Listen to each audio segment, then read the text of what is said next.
excerpt from the book, Maximize Your Child's Bilingual Ability. Perspective 5. Put the odds of success in your favor. Think of it this way. Raising a child to be bilingual is about odds, and each family's odds of success will be higher or lower depending on their particular circumstances and how proactive they are about shaping these conditions in effective ways.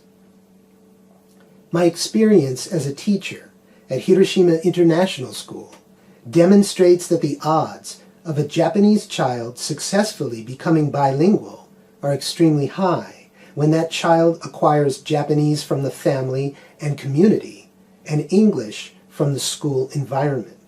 Of course, the degree of that ability in English will depend on such variables as the age at which the child enters the school and how long that attendance lasts.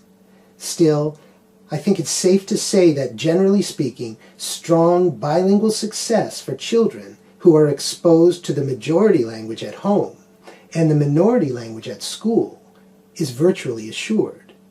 Many families, though, face a very different scenario, with circumstances that inherently make the challenge of fostering active ability in the minority language far more difficult.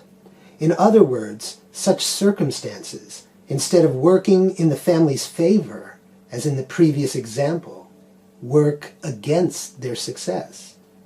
Let me quickly remind you of the basic circumstances of my own situation, which will provide a concrete example of a scenario where the inherent odds of success are rather low.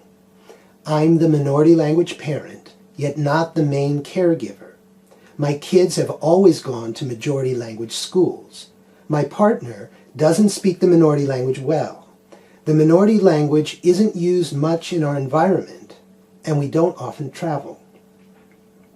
The truth is, if I had done little to overcome these odds and put them more in my favor from early on, the results would likely have been quite different. But because I recognized this dilemma and was willing to pursue every reasonable effort I could within the bounds of these basic conditions in order to raise the odds of success, the outcome has matched my aim.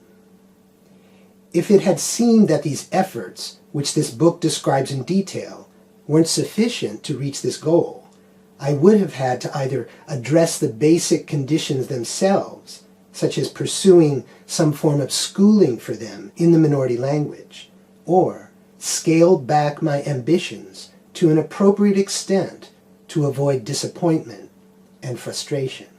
So it's vital to look squarely at your circumstances, if possible, before your bilingual journey begins, and assess your odds.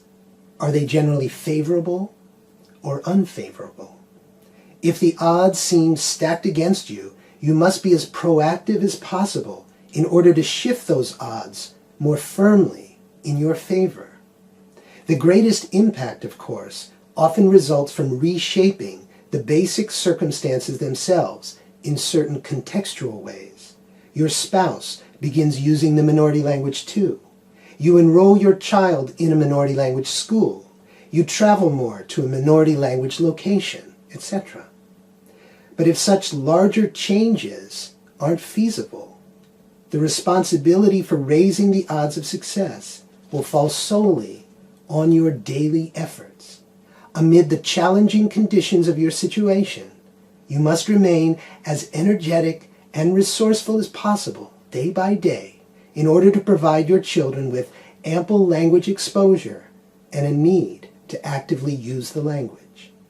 By doing so, you can overcome the lower odds inherent to your circumstances and recast them more in your favor. When it comes to raising a bilingual child, the more your circumstances seem to bring down the odds of success, the more proactive you'll need to be to create better odds of achieving your aim.